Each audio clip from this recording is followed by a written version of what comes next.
This evening, we will discuss about forgiveness. Forgiveness is a path to be walked. There are steps along the way. Loss, anger, acceptance, learning, forgiveness, and restoration. And along the way, you will come upon a bridge. When you step upon it, it will carry you, support you, connect you, connect you to the other side of your life, a side waiting to be discovered. Forgiveness is a perpetual journey. There are many bridge crossings, many paths. Each restores a bit more of what you have lost. Let us begin our journey.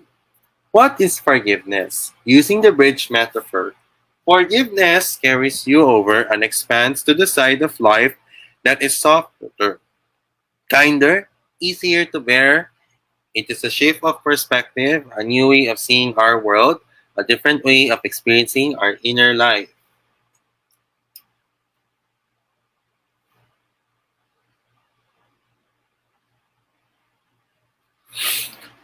In a basic definition, in layman's term, forgiveness is often understood as an act of unselfish, unconditional love, an act in which we learn to forgive and forget, maybe even to turn the other cheek.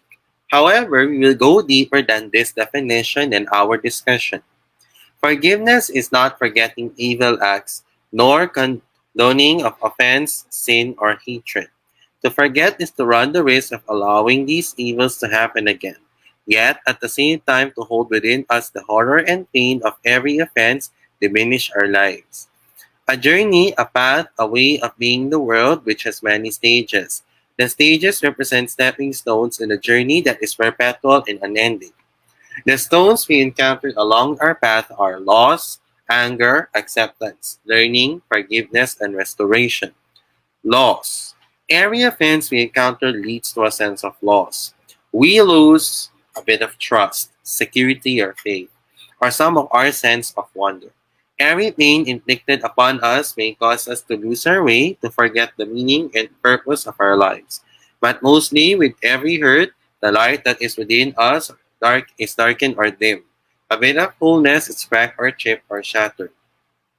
Anger, a reaction to our loss. Anger is a necessary step toward forgiveness, but anger is also dangerous. Though we must feel the anger, we must also know when to release it before it consumes us.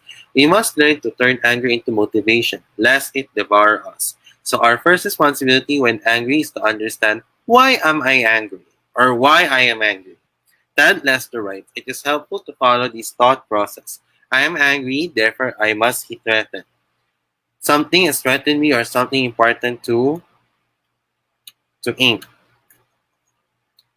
And what is this threat? Answering this third question is crucial to discovering anger as a spiritual ally. Anger can be like a river that swells beyond its banks, flooding and destroying everything in its path, or it can be like a river that flows through your soul, washing away all that needs to be gone.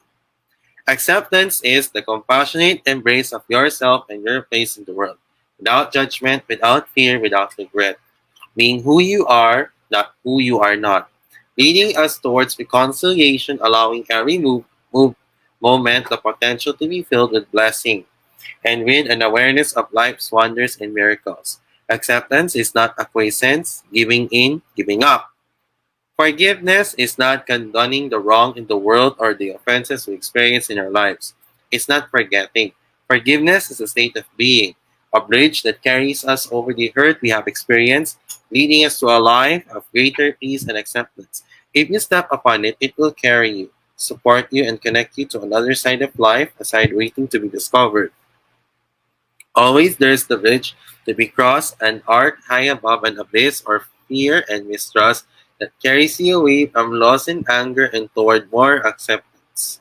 We can learn from anything that life presents to us. We learn from loss, from anger, from survival, from perseverance.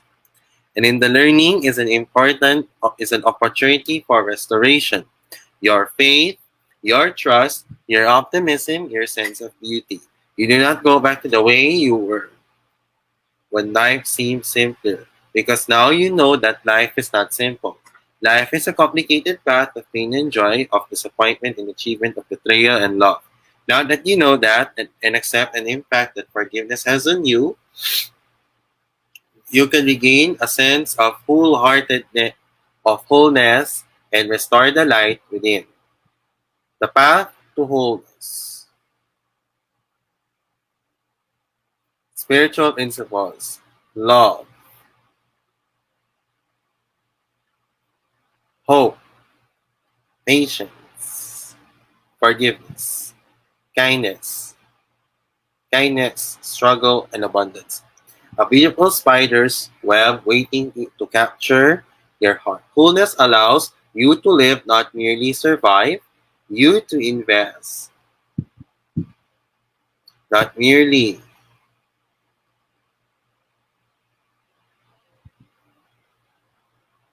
spend. You to put in more than you take out. It is one of a lifetime to live life fully,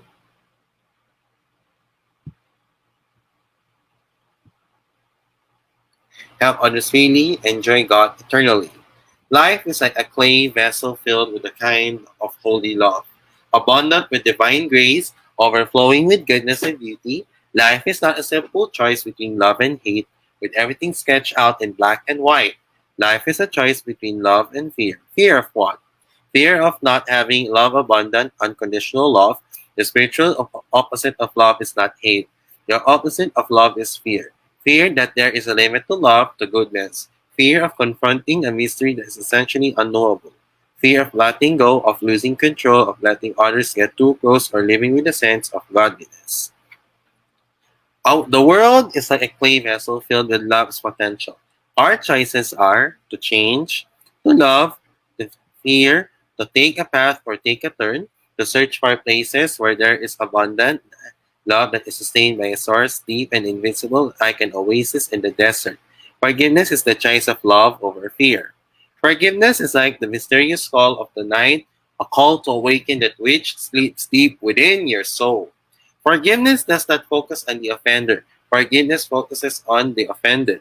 We can change the offender, but we can change our emotional response to the offense. Forgiveness is about finding what was lost, about restoring the wholeness that we once had. It is a coming to terms with the story of our life. In every change, we experience both a loss and a gain. That is the nature of life. As one thing falls away, space is created for another thing to take its place. When we live consciously, that is, when we live with intentionally, there is a dual sense of reality, a sense of the finite and a sense of the everlasting. On one hand, all movements pass, all things are finite, and just as moments pass in time, so too do they linger on in our spirits and in our memories. In summary, forgiveness is often defined as an individual, voluntary, internal process of letting go of feelings and thoughts of resentment,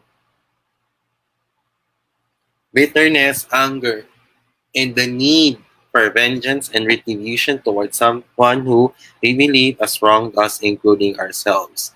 Forgiveness is the intentional and voluntary process by which one who may initially feel victimized undergoes a change in feelings and attitude regarding a given offense and overcomes negative emotions such as resentment and vengeance.